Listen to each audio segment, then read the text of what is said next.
Carlos Castaneda, Los Voladores, quelli che volano, Flyers, parte terza.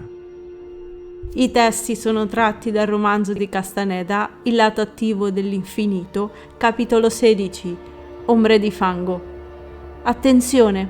Versione integrale del testo, senza le censure e le imprecisioni presenti nelle edizioni italiane.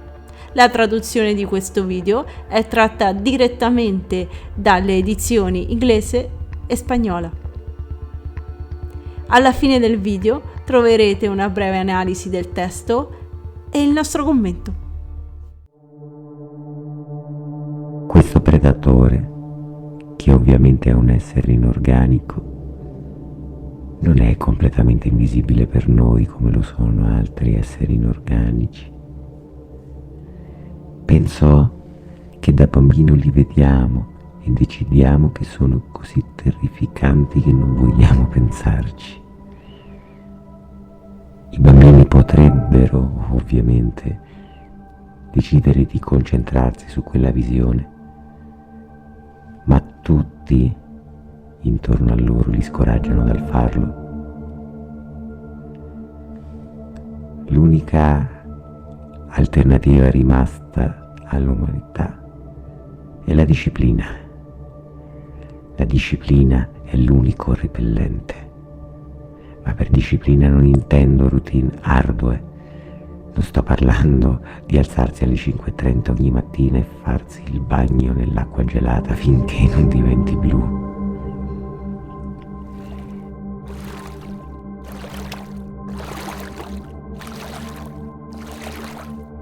Gli sciamani intendono per disciplina la capacità di affrontare con calma circostanze che non rientrano nelle nostre aspettative.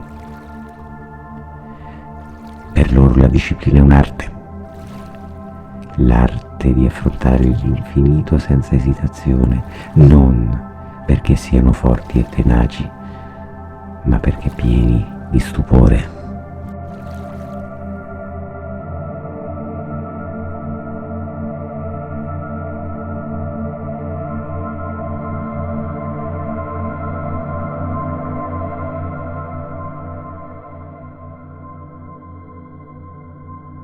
In che modo la disciplina di uno stregone sarebbe un repellente? Gli stregoni dicono che la disciplina rende opaco lo strato luminoso della consapevolezza per il volatore, disse Don Juan, scrutandomi in faccia come per trovare qualche segno di incredulità. Il risultato è che i predatori rimangono disorientati. Uno strato luminoso di coscienza che non è commestibile non fa parte della loro cognizione, immagino. Una volta sconcertati, non hanno altra scelta che interrompere il loro nefasto compito. Se i predatori non mangiano il nostro luminoso strato di consapevolezza per un po', questo continuerà a crescere. Semplificando eccessivamente la questione, posso dirvi che gli sciamani, attraverso la loro disciplina, spingono i predatori abbastanza lontano da consentire al loro luminoso strato di coscienza di crescere oltre il livello delle dita dei piedi. Una volta superato questo livello, raggiunge la sua dimensione naturale. Gli sciamani dell'antico Messico dicevano che lo strato luminoso della coscienza è come un albero.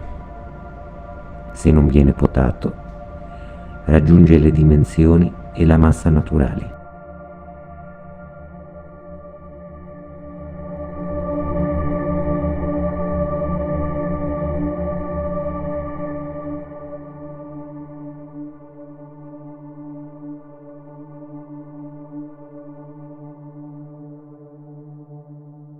Quando la consapevolezza raggiunge i livelli più alti delle dita dei piedi, tremende manovre percettive diventano all'ordine del giorno.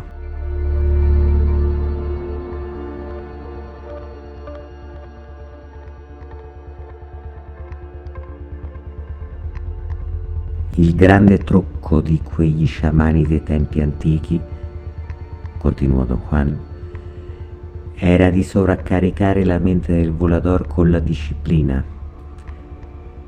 Scoprirono che se avessero esaurito la mente del volador con il silenzio interiore, la struttura esterna sarebbe scappata, dando al praticante coinvolto in tale manovra la completa certezza dell'origine esterna della mente.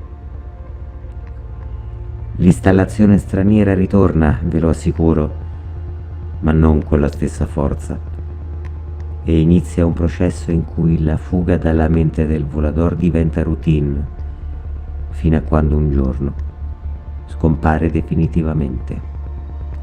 Il giorno più triste. Quello è il giorno in cui devi fare affidamento sulle tue risorse, che sono praticamente nulle. Non c'è nessuno che ti dica cosa fare. Non c'è mente di origine straniera che ti detti l'imbecillità a cui sei abituato.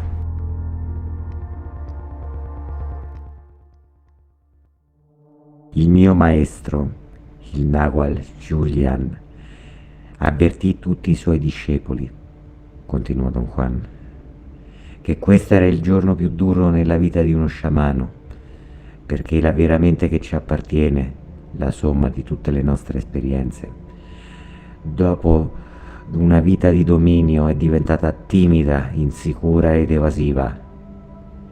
Personalmente posso dire che la vera battaglia di uno sciamano inizia in questo momento. Il resto è mera preparazione. Mi sono davvero agitato. Volevo saperne di più, eppure una strana sensazione dentro di me mi implorò di smettere. Alludeva a risultati oscuri e punizioni, qualcosa come l'ira di Dio che scendeva su di me per aver pasticciato con qualcosa di occultato da Dio stesso. Feci uno sforzo supremo per far prevalere la mia curiosità.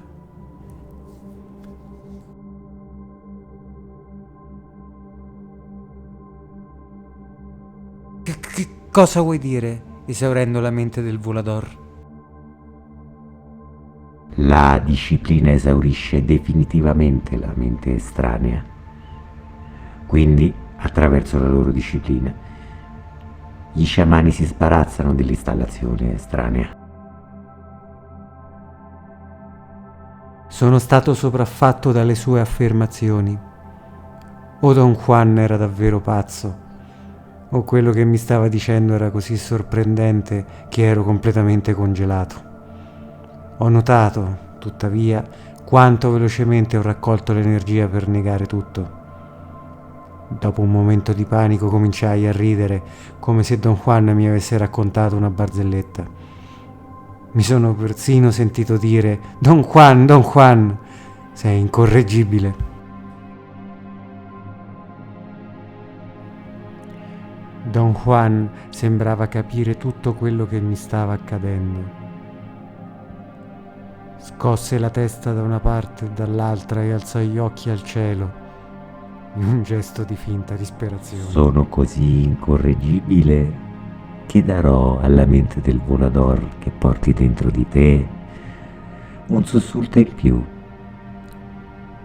Ti svelerò uno dei segreti più straordinari della stregoneria.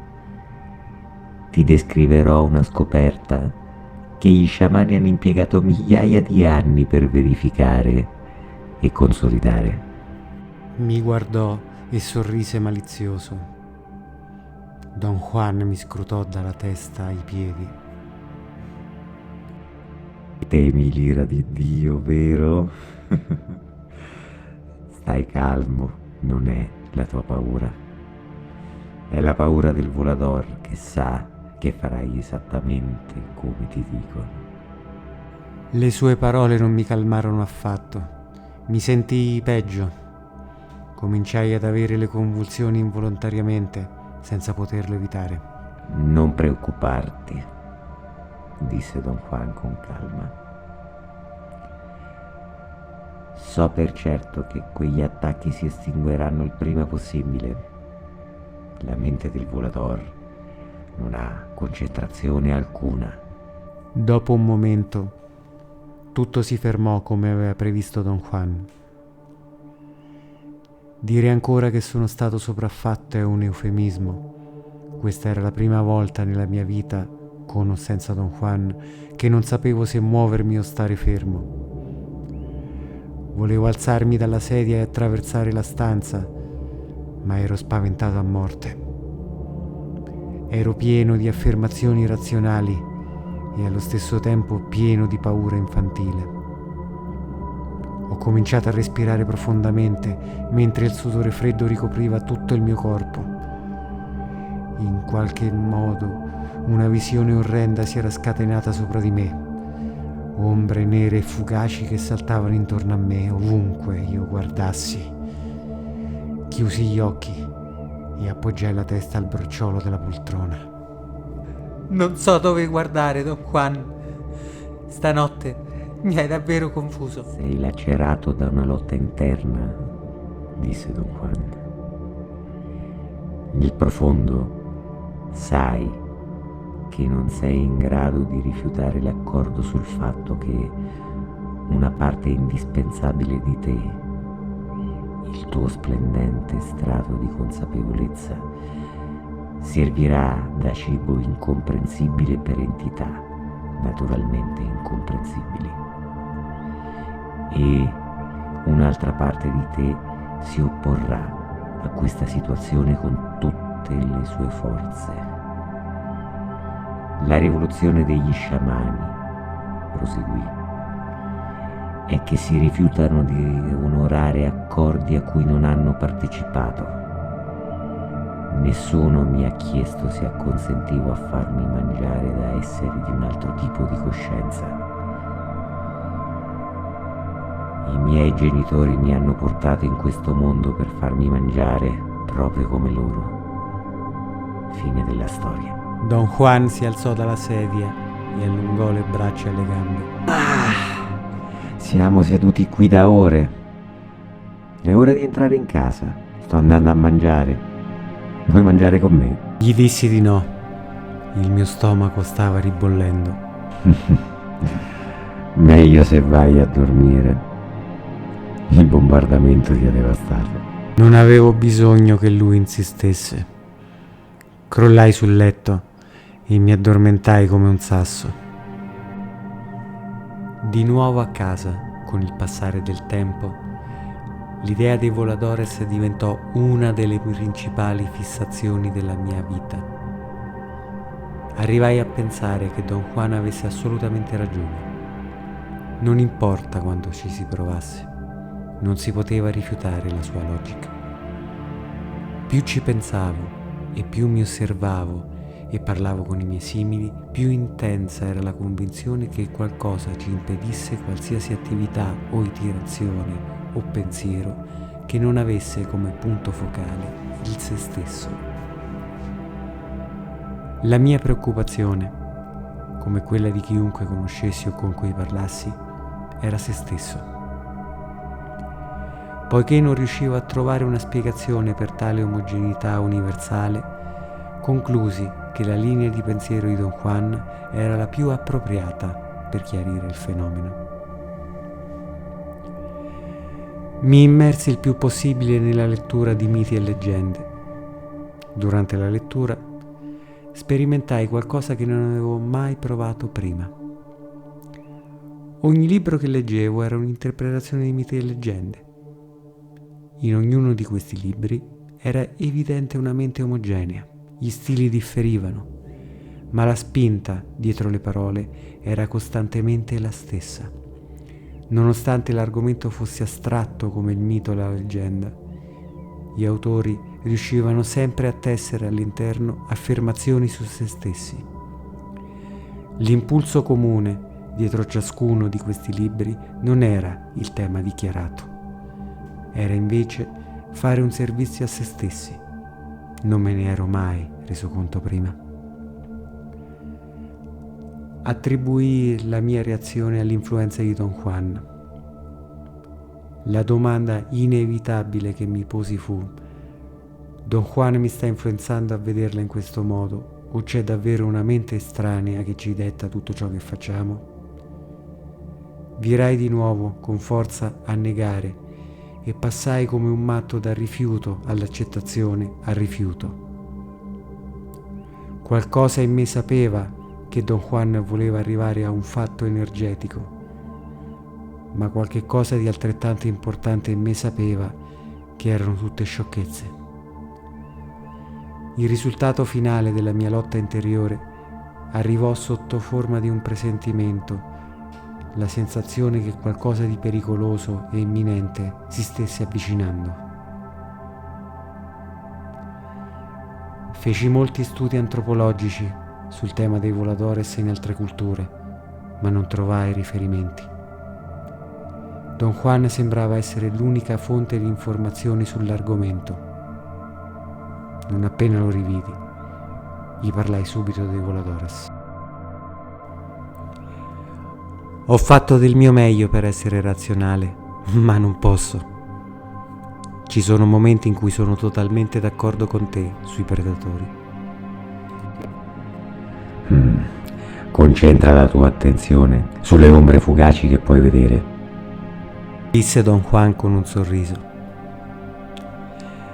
Dissi a Don Juan che quelle ombre fugaci avrebbero posto fine alla mia vita razionale. Le ho viste ovunque. Da quando ho lasciato la tua casa, non riuscivo ad addormentarmi al buio. Dormire con le luci accese non mi ha disturbato affatto.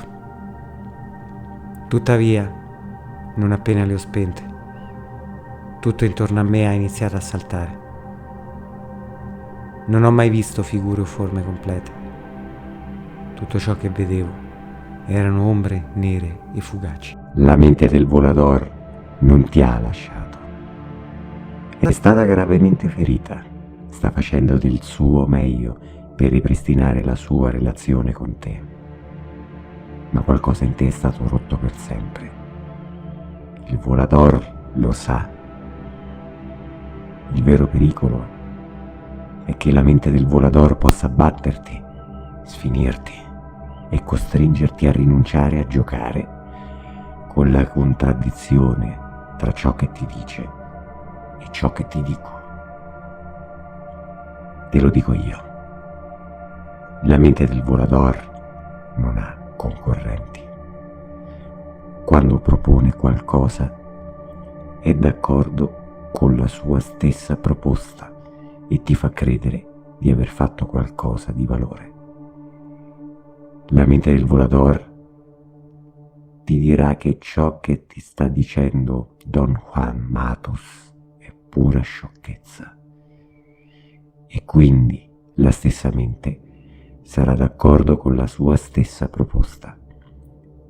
Sì, certo, è una sciocchezza, dirai. È così che ci hanno battuto. Attenzione! Il paragrafo seguente, essenziale per la comprensione dell'intero argomento, non è presente nelle edizioni italiane e potete trovarlo solo nell'edizione spagnola e in quella inglese. Si tratta di una censura strategica?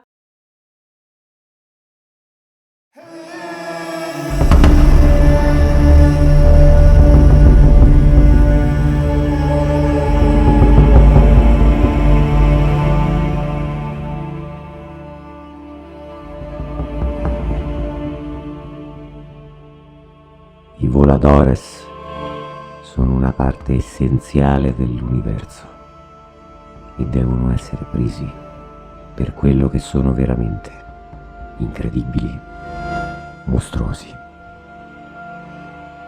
Sono i mezzi con cui l'universo ci mette alla prova. Siamo sonde create dall'universo.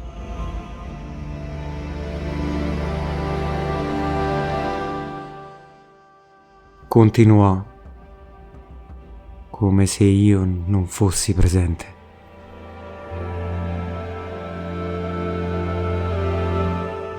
Ed è perché siamo possessori di energia con coscienza e siamo il mezzo attraverso il quale l'universo diventa consapevole di se stesso. I voladores sono degli sfidanti implacabili. Non possono essere considerati in altro modo. Se ci riusciamo, l'universo ci permette di continuare. Volevo che Don Juan continuasse a parlare, ma ha solo detto: Il bombardamento è terminato l'ultima volta che sei stato qui. Non c'è altro da dire sui Voladores. È tempo di un altro tipo di manovra.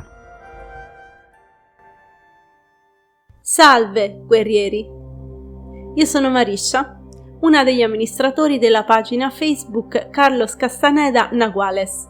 Prima di iniziare una breve analisi letteraria e linguistica del testo e capire insieme come è possibile allontanare definitivamente il Volador, seguendo solo le indicazioni contenute nel testo originale di Carlos Castaneda, senza integrarle necessariamente con quelle di altri, volevo fare una breve premessa. Dai commenti che abbiamo ricevuto riguardanti i precedenti video è emerso che molti chiamano El Volador il suggeritore o parassita astrale, intesi come sinonimo di Volador. Castaneda non usa mai questi termini e posso tranquillamente affermarlo dopo aver analizzato con una certa cura il capitolo Ombre di Fango sia nell'edizione inglese sia spagnola. Qui non si critica la validità dei lavori di altri ricercatori o studiosi diversi da Castaneda che hanno classificato le altre tantissime possibili tipologie di parassiti energetici dell'uomo di origine estranea o addirittura aliena o extraterrestre.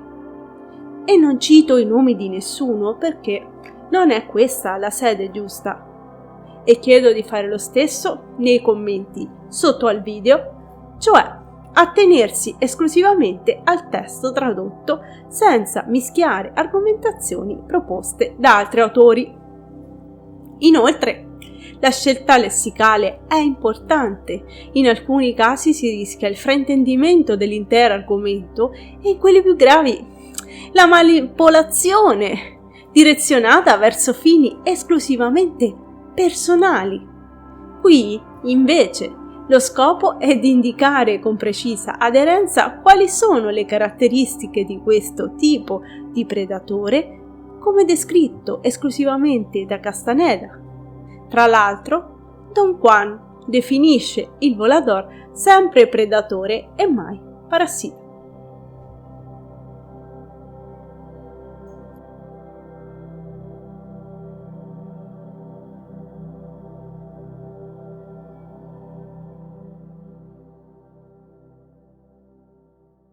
Semplificando, cos'è il Volador? Si tratta di un essere arrivato dalle profondità del cosmo, che fu scoperto per la prima volta dagli antichi stregoni. Li videro come ombre fugaci o come energia che fluisce nell'universo.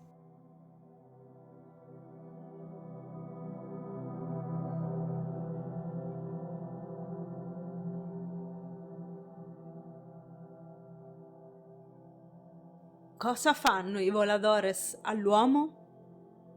1. L'uomo è il loro cibo. Siamo loro prigionieri. Come noi alleviamo le galline nei gallineros, i predatori ci allevano negli humaneros. 2. Ci hanno dato la loro mente. Quindi noi avremo 2 menti, una nostra e quella installata dal predatore.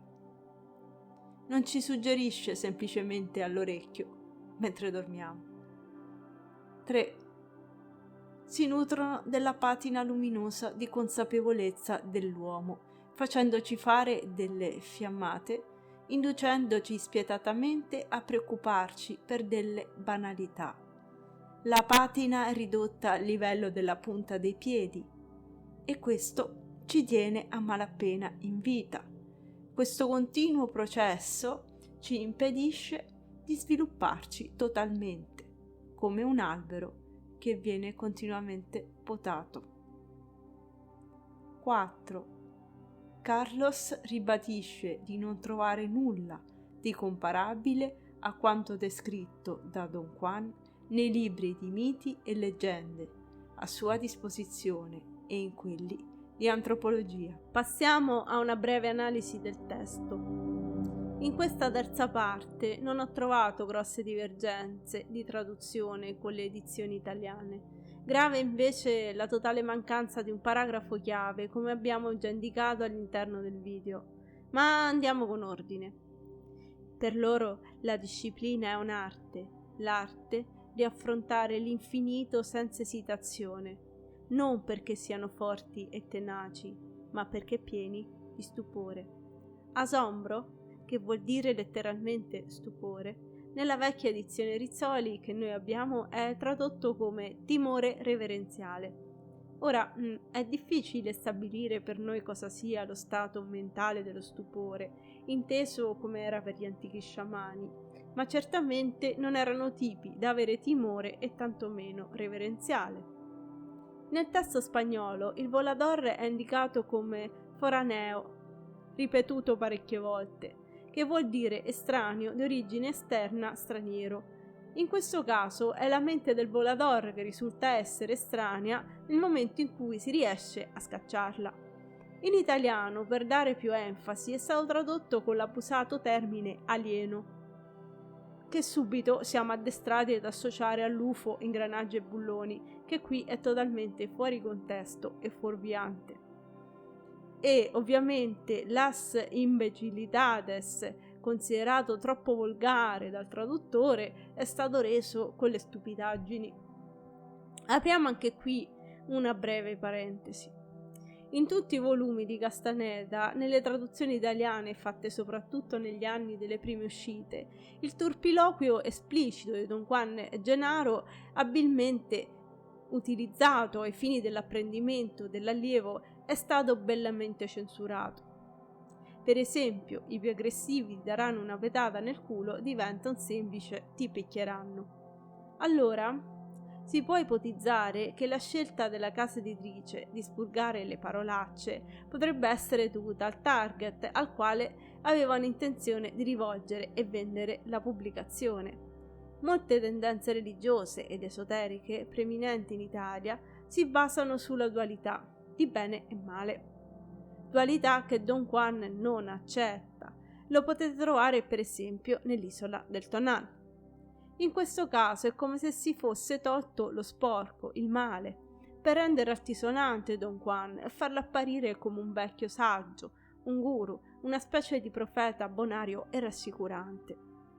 Un povero e vecchio sciamano yaqui che viveva in una capanna, quando in realtà Don Juan era benestante e stava recitando una parte ai fini dell'addestramento di Carlos.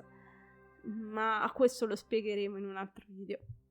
Don Juan, per degli studiosi liberi da pregiudizi, risulta magnificamente efficace con tutte le volgarità annesse. Come allontanare il volador per sempre? Ora, se pensate che per allontanare questo predatore bisogna mettersi un cristallo o una drusa in testa o dove volete, o riempire la vostra casa di immagini più o meno sacre, siete capitati nel canale sbagliato. Castaneda non era un autore New Age, anche se tanti lo indicano per loro convenienza come tale.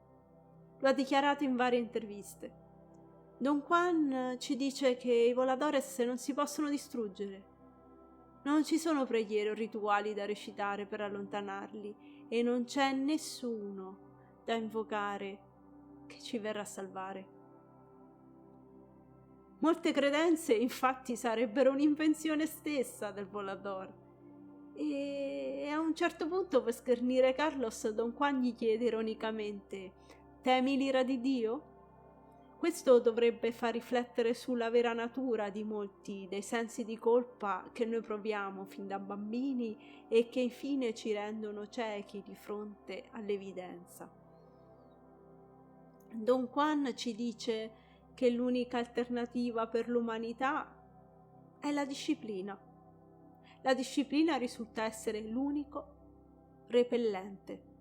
La disciplina è un'arte, la capacità di affrontare con calma circostanze che non rientrano nelle nostre aspettative. Un esempio? Immaginate nella vita di tutti i giorni, quando avete pianificato tutto e all'improvviso qualcosa va storto. In quel momento proviamo rabbia, paura, indignazione, delusione, gelosia o altre forti emozioni. Pensate a tutte le pseudo preoccupazioni più o meno grandi che abbiamo usualmente. Ecco, quella è una fiammata. Moltiplicate gli eventi di più o meno intensità per giorni e settimane. Così il volador si nutre e la nostra patina splendente di consapevolezza viene dosata. In teoria uno stregone riesce a non provare emozioni, ad avere quindi disciplina, e la patina, per un meccanismo scoperto da loro stessi, diventa opaca. Al volador non piace la patina opaca e di conseguenza essa cresce. Gli sciamani dell'antico Messico dicevano che lo strato luminoso della coscienza è come un albero. Se non viene potato, raggiunge le dimensioni e la massa naturali. E poi c'è il silenzio interiore. Per semplificare, si tratta di riuscire a interrompere il dialogo interno, quel continuo chiacchiericcio che abbiamo nella mente quando parliamo a noi stessi e ci rispondiamo. Il grande trucco di quegli sciamani dei tempi antichi, continuò Don Juan, era di sovraccaricare la mente del volador con la disciplina. Scoprirono che se avessero esaurito la mente del volador con il silenzio interiore, la struttura esterna sarebbe scappata, dando al praticante coinvolto in tale manovra la completa certezza dell'origine esterna della mente. Se si riesce in questa procedura, si è liberi, ma si è per la prima volta nella vita completamente soli. Tutti i vecchi schemi e consuetudini spazzati via in un sol colpo.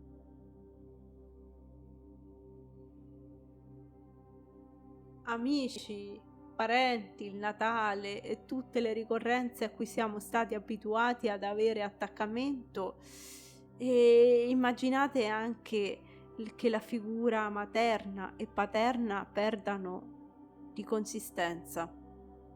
Vorrei sottolineare un aspetto importante a questo proposito.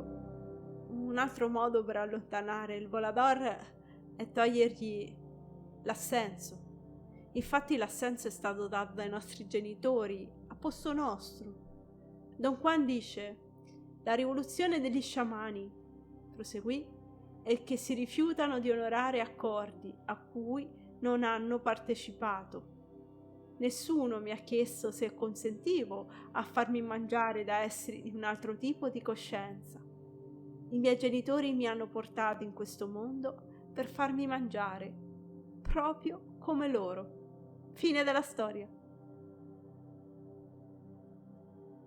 Passando a un altro argomento, e cioè il paragrafo assente da questa vecchia edizione Rizzoli in nostro possesso, devo specificare che non conosco con certezza il motivo per cui questa parte sia stata censurata. Posso ipotizzare che indicare i voladores come parte essenziale dell'universo, nonostante siano incredibili e mostruosi, possa essere scioccante. Inoltre, l'uomo descritto come salvatore di se stesso potrebbe sembrare disarmante se confrontato con talune diffuse credenze. Il volador è lo sfidante implacabile da superare, altrimenti l'universo non ci permette di continuare. Perché censurare questa parte? Secondo voi perché? E infine, invitandovi a condividere le vostre esperienze riguardo ai voladores nello spazio dedicato ai commenti, condivido per prima la mia. Brevemente, mi è accaduto circa 6 anni fa, ero stata in montagna, in uno dei luoghi a me confacenti, dove di solito mi ricarico e mi sento meglio, e scesi rapidamente con un'auto verso valle, verso casa, ed era l'ora del tramonto. Fissai la cima di un pino marittmo. Sì, era nel giardino di un vicino e vidi una sorta di grosso involucro volante, irregolare. Lo dissi a chi mi stava vicino, ma per l'agitazione la visione svanì. Dopo questo episodio mi ricordai dei volumi di Castaneda e trovai che quello che avevo visto somigliava alla descrizione presente nel capitolo Ombre di fango. È anche il motivo per cui oggi sono qui a illustrarvelo. Grazie a tutti per l'attenzione. Il prossimo video, il quarto, sarà l'ultimo per quanto riguarda i Voladores.